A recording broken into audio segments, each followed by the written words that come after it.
Alright, ladies and gentlemen, we are finally here today to complete the Opal Camo grind on all of the weapons. And if anybody who's been watching some of the zombies video on the channel, first of all, just want to say thank you. Really do appreciate that. But you also notice that we've been slowly chipping away at the camo grind. After our last video, we basically were only left with the LMGs, SMGs, and ARs. And right around that time, that's when we got the directed mode, which made getting Opal so much easier. As now, you can literally just go to round 11 and just farm that same main over and over again, making the Opal grind much easier than it was beforehand. Also, it's way more chill. Now in this video, I just briefly want to talk about all of the weapons and show them off with their Opal camo. Now the first weapons that we did were actually the sniper rifles, because all three of them are really good, and they all get some sort of unique upgrade interaction whenever you want to use to describe it whenever you pack-a-punch them. The first sniper, the LW3A1, the Frost line,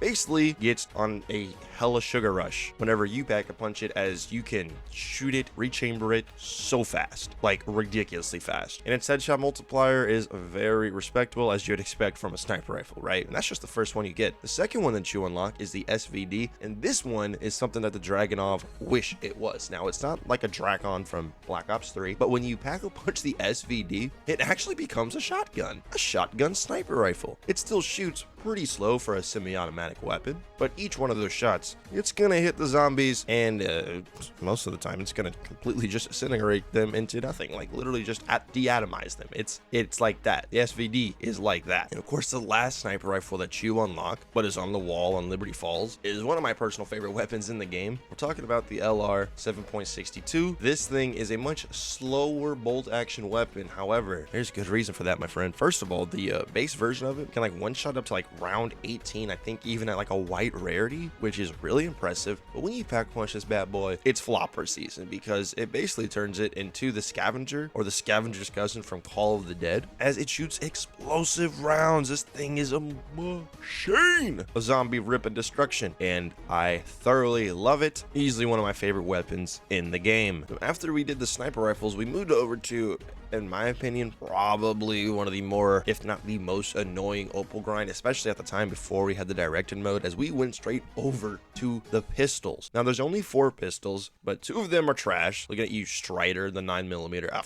No, I don't like those guns. They suck. The cool thing, at least about the Grakova, is that it's a fully automatic pistol, and you can get 120 rounds of it in the mag when you pack-a-punch it with the max extended mag on it. It has over 1,000 rounds. That's something I can at least get behind and respect, whereas the other 2 semi-automatics, 9mm Strider, weak. Trash. The trash. And they do nothing cool after you pack-a-punch them. However, the weapon that even still was the most annoying weapon to get Opal on, and all of its headshots for that matter, even though ironically it's one of the best weapons in the game, aka this game's Mustang and Sally. It's called Sally and Fourth, but it's akimbo explosive pistols, Mustang and Sally. Get your flopper ready. But dude, having to get 2,000 headshots with the GS45 before directed mode came out was a bit of pain in the butt, because you're not going to be able to get headshots once you pack-a-punch them. So you're basically having to use a stock pistol for the entirety of the game. You know how annoying it is training on round 25 with non-pack-a-punch weapon? It's like using a Nerf gun. I'm gonna slowly whittle them away. But luckily, once you get past the 2,000 headshots, one of the easiest guns to use, bro. 30 manglers. Yeah, put some blast furnace on them. Dude, those manglers are going down. This was a weapon I was able to get Opal in the same game as another pistol. I bought them off the wall somewhere in the round 30, 36, and it was still able to put in the work against all those chaotic manglers that start to spawn in after round 30.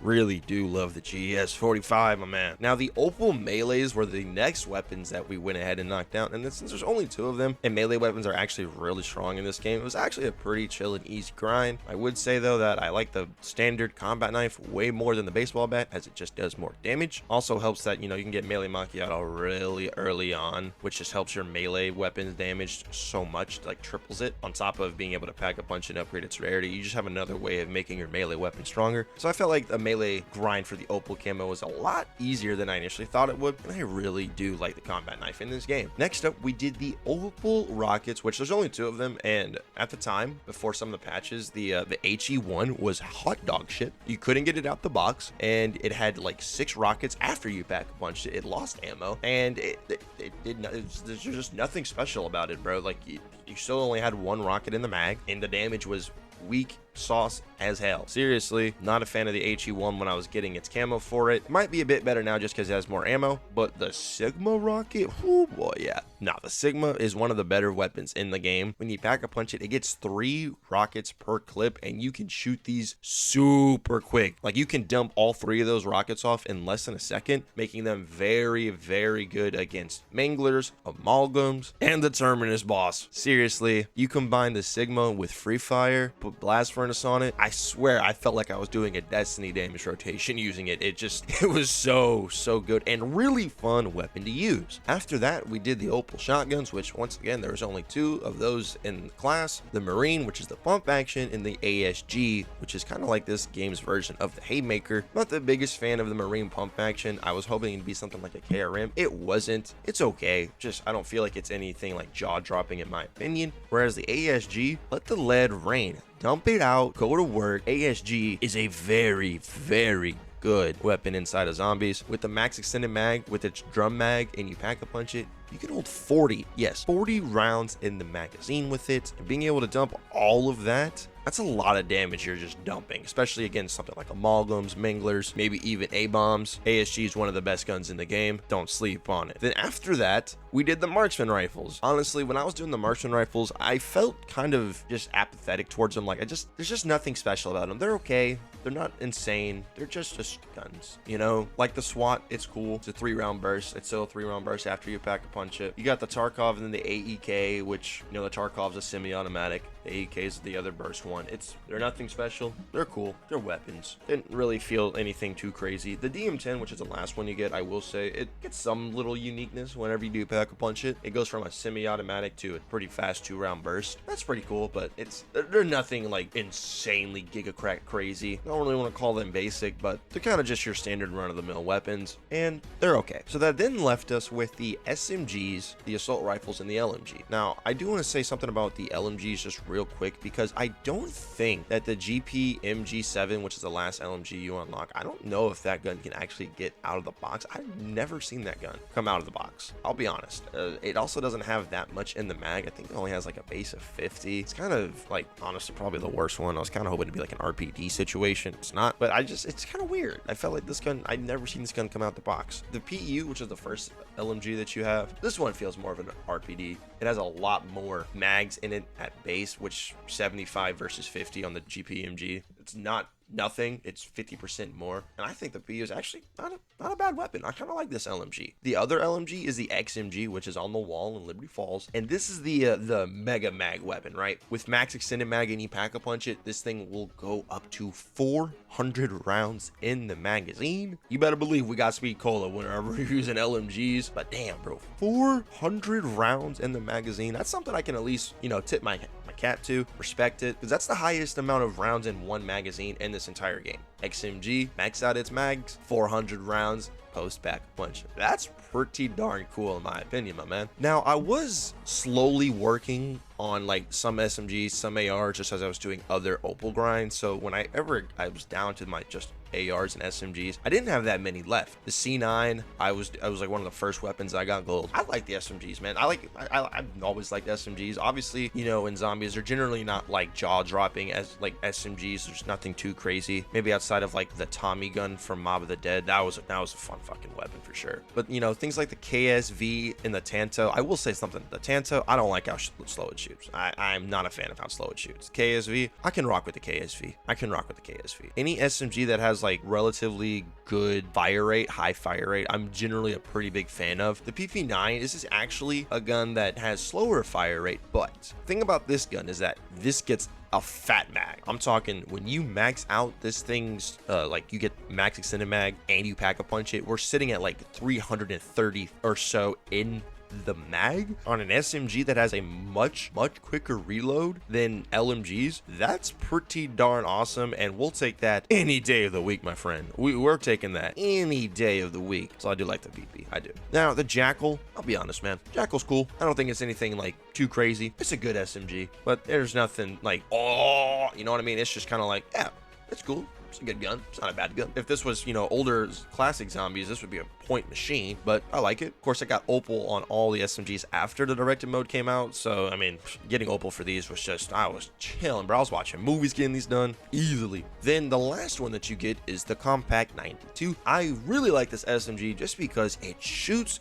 so fast. If you guys ever played Black Ops 2, this is like the Scorpion of this game. It just has the fastest fire rate in its class, and I like that. I love guns with fast fire rates. I do.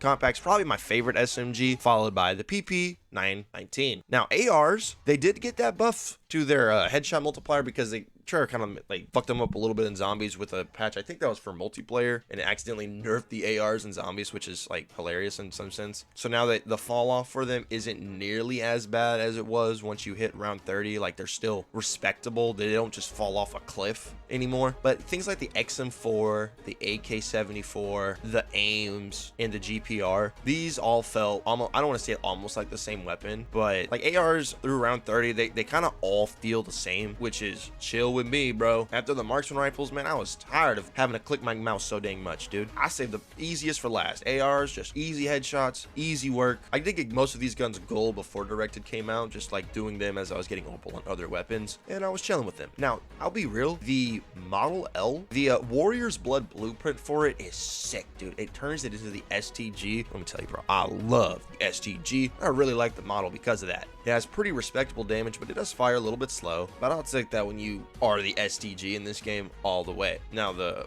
Goblin Mark II, bro, look, this gun is semi-automatic and it's an assault rifle. Not a fan. You can fire it pretty darn quick if you got that good trigger finger, but dude, after the marksman rifles and I got to this gun, I was like, I gotta go back to get into a semi-automatic weapon. Whatever, we'll ball. I'm still not the biggest fan of this one though. Although its boiling point skin does look pretty cool. Then the last AR that you get is the AS Val. This reminds me a bit of the Honey Badger just because it has a built-in suppressor, and inside of zombies, weapons with suppressor have a higher chance of generating salvage upon killing zombies, which means using a suppressed weapon, overall you're gonna get more salvage as the game goes on. On top of that, this weapon also has a very high rate of fire, and I love weapons with high rate of fire, so the AS Val is easily one of my favorite ARs in the game. Built-in suppressor, high rate of fire. It's no wonder that this is the last AR that you unlock, and I totally did use a permanently unlocked token on. I couldn't resist. But that is all of the 33 base game weapons, all done with the Opal grind. I'm now on to the Afterlife grind, which luckily the Afterlife camo challenge is a lot quicker than the Opal one. You can do a lot of weapons in one game, or you know, one session of your whatever your save file is. And after that, fellas, we will be on to the Nebula grind. Thank you so much for watching the video and joining me on this road to Nebula. Appreciate everybody watching the videos, as this is my first time actually posting some COD Zombies content on the channel and trying to take it a little bit further than times past. You guys take care, have a great day. We'll see you in the next one.